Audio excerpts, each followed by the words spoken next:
भूख से मजबूर गरीब महिलाओं ने थोड़े से अनाज के लिए ऐसे समय में अपने बच्चों को भी बेच दिया था और भूखे बेचारे लोग उस समय मरे हुए कुत्ते की आंतें तक निकाल कर खा गए। हम बात कर रहे हैं 1943 में बंगाल में आए एक भीषण अकाल की। इस कारण लाखों लोग बंगाल के ग्रामीण इलाकों से राजधानी कोलकाता की तरफ माइग्रेट कर गए थे। इनमें से हजारों लोग भूख के कारण रास्ते में ही मर गए थे या बेहोश हो गए, जिनकी लाशें चील, कौवे और गिद्ध नोच नोच कर खा रहे थे। इनमें से कुछ लोग बेहोश थे लेकिन जिंदा थे। उसी हालत में गिद्ध उनके शरीर नोच रहे थे।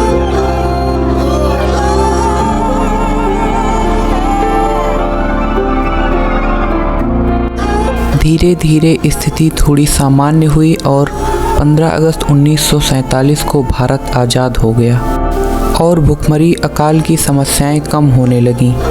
भारत की अर्थव्यवस्था पहले से ही खराब थी। इसी बीच 1962 में भारत चीन युद्ध और 1965 में भारत पाकिस्तान युद्ध हो गया।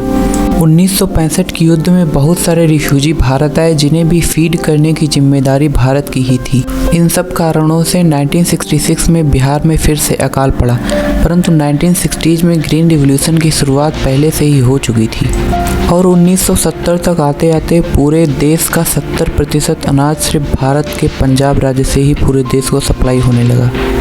इसी समय देश में MSP यानी मिनिमम सपोर्ट प्राइस की व्यवस्था शुरू की गई थी। इसी कारण ग्रीन रिवॉल्यूशन इतना सफल हो पाया था।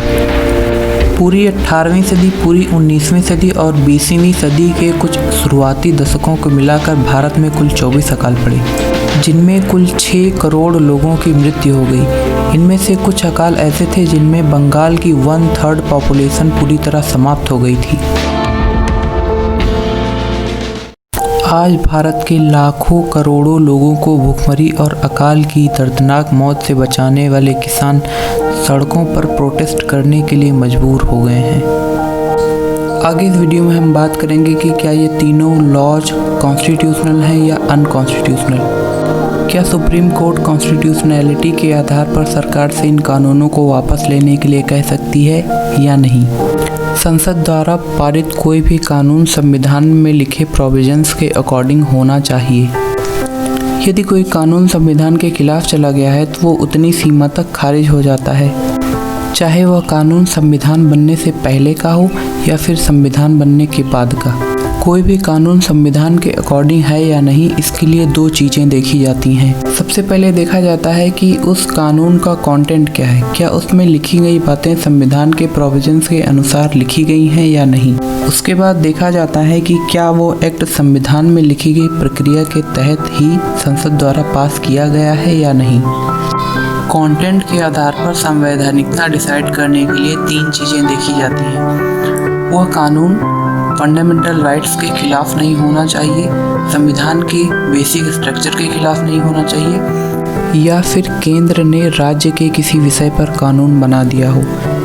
कोई भी कानून यदि इन तीनों में से किसी भी एक के खिलाफ चला जाता है तो सुप्रीम कोर्ट उसको खारिज कर सकती है।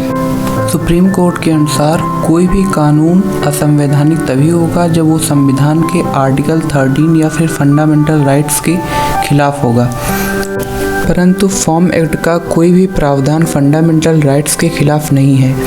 इसलिए सुप्रीम कोर्ट इस आधार पर इस कानून को खारिज नहीं कर सकती है।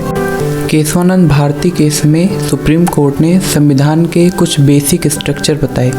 यदि कोई भी कानून इन बेसिक स्ट्रक्चर्स के खिलाफ चला जाता है तो वह कानून भी सुप्रीम कोर्ट द्वारा खारिज कर दिया जाता है, परंतु फॉर्म एक्ट का कोई भी कानून संविधान के इन बेसिक स्ट्रक्चर्स के खिलाफ नहीं है। इसलिए इस आधार पर भी सुप्रीम कोर्ट इसको खारिज नहीं कर सकती है।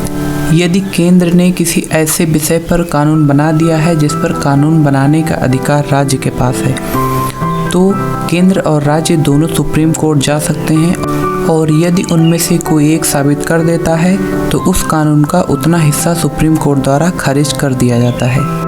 भारतीय किसान यूनियन ने इसी आधार पर कानून को सुप्रीम कोर्ट में चैलेंज किया है। संविधान का आर्टिकल 246 हमें ये बताता है कि कौन से विषय पर कानून बनाने की शक्ति किसके पास है।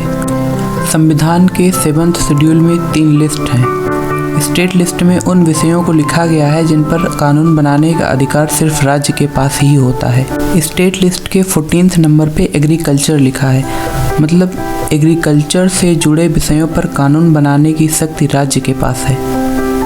और सुप्रीम कोर्ट के डॉक्ट्रिन ऑफ एंसिलरी पावर के अनुसार लिस्ट में लिखे गए विषय से जुड़े अन्य पक्षों पर भी कानून बनाने का अधिकार राज्य के पास ही होगा। स्टेट लिस्ट की एंट्री 26 और 27 में एग्रीकल्चर से जुड़े विषयों के बारे में बताया गया है। एंट्री 26 के अनुसार trade and commerce with in the state और एंट्री 27 के अनुसार production, supply and distribution of goods and services with in the state राज्य सूची के ही विषय होंगे। इस हिसाब से अगर देखा जाए तो राज्य के एग्रीकल्चर के विषय पर केंद्र ने कानून बनाया है, इसलिए इसे सुप्रीम कोर्ट में खारिज हो जाना चाहिए, परंतु ऐसा नहीं है। कंकरेंट लिस्ट की एंट्री 33 के अनुसार एग्रीकल्चर केंद्र सरकार का भी विषय है और इस एंट्री के सब पॉइंट्स में एग्रीकल्चर से जुड़े sale, purchase, production, supply, distribution of goods and services के बारे में भी बताया गया है। इन पर भी केंद्र सरकार कानून बना सकती है।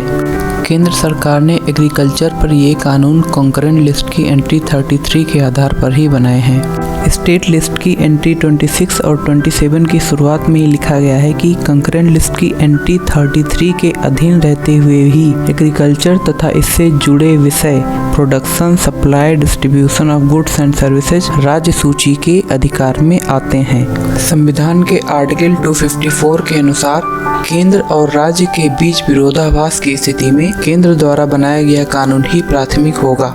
इसी आर्टिकल के आधार पर सुप्रीम कोर्ट ने डॉक्ट्रिन ऑफ फेडरल सुप्रीमेसी के बारे में बताया है, जिसके अनुसार केंद्र और राज्य के बीच झगड़े की स्थिति में केंद्र की सुप्रीमेसी मानी जाएगी। इन सब कारणों की वजह से सुप्रीम कोर्ट कंटेंट के आधार पर इस कानून के अनकॉन्स्टिट्यूशनल होने पर विचार भी नहीं करेगा और केस तुरंत खारिज कर देगा, क्योंकि इससे साफ पता चल रहा है कि कंटेंट के आधार पर ये कानून अनकॉन्स्टिट्यूशनल नहीं है। अब बात करते हैं कि क्या सरकार ने संवैधानिक तरीके से संसद में इन कानूनों को पास करवाया है या नहीं। जब संसद की बैठक ना चल रही हो और कोई बहुत जरूरी मुद्दा आ जाए जिस पर कानून बनाना बहुत आवश्यक हो जाए, तो केंद्र सरकार संविधान के आर्टिकल 123 के आधार पर और राज्य सरकार आर्टिकल 213 के आधार पर ऑर्डिनेंस ला सकती है। वर्तमान सरकार ने आर्टिकल 123 का भयंकर दुरुपयोग किया। 5 जून 2020 को तीनों कानून अध्यादेश के रूप में लागू कर दिए गए। अध्यादेश का नियम होता है, जब भी संसद का अधिवेशन होगा उसके 6 सप्ताह के अंदर संसद से अध्यादेश कानून के रूप में पारित करवाना होता है। इतने समय के अंदर यदि संसद से अध्यादेश पारित नहीं हो पाता है तो वो अध्यादेश हट जाता है। लोकसभा में सरकार का बहुमत होने के कारण लोकसभा से बिल आसानी से पारित हो गया। राज्यसभा में ये प्रस्ताव 20 सितंबर रविवार के दिन पेश किया गया। राज्यसभा में 242 सदस्य थे, जिनमें से 122 सदस्यों द्वारा बिल पारित करना कंपलसरी था। शिवसेना ने लोकसभा में बिल को समर्थन दिया, परंतु राज्यसभा में शिवसेना ने वोटिंग में हिस्सा नहीं लिया। महाराष्ट्र में कांग्रेस की बिलासराव देशमुख सरकार ये सारे एक्ट पहले से ही लागू कर चुकी थी, इसलिए एनसीपी ने भी वोटिंग में हिस्सा नहीं लिया और सदन से बाहर चली गई।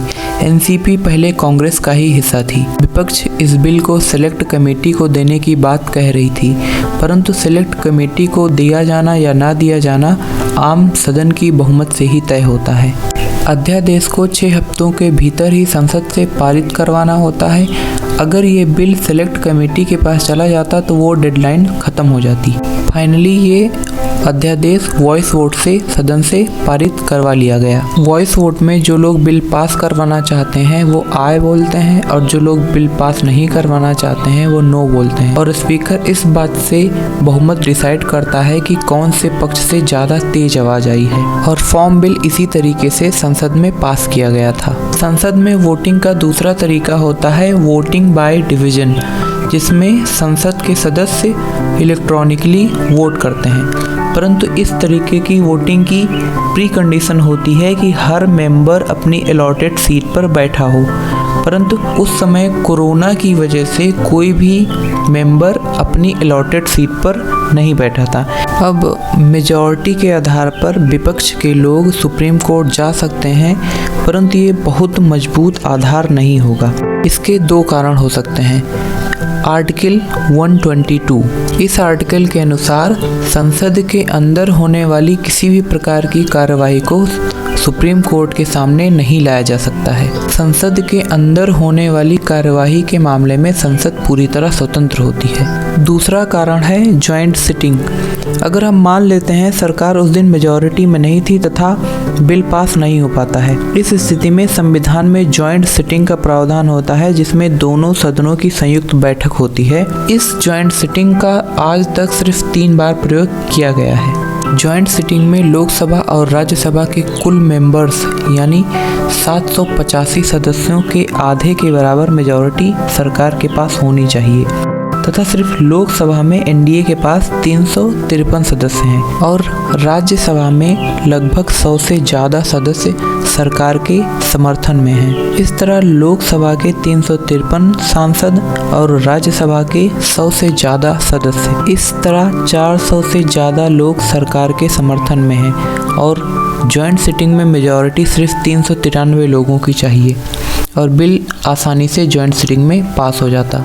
संविधान के 10th शेड्यूल या एंटी डिफेक्शन लॉ के अनुसार अगर किसी पार्टी ने व्हिप जारी कर दिया है तो उस पार्टी के सदस्यों को पार्टी के अनुसार ही वोट डालना होता है, अन्यथा उनकी पार्लियामेंट की सदस्यता समाप्त कर दी जाती है। तो इस तरह जॉइंट सिटिंग में पूरे 400 लोग सरकार के आदेश के अनुसार ही वोटिंग करते और बिल पास हो जाता। इस तरीके से अगर देखा जाए तो सरकार ने मोरली बहुत गलत तरीके से बिल पास करवाया है। अगर कॉन्स्टिट्यूशनली देखा जाए तो कंटेंट या प्रोसीजर को लेकर सुप्रीम कोर्ट में इसे चैलेंज नहीं किया जा सकता है।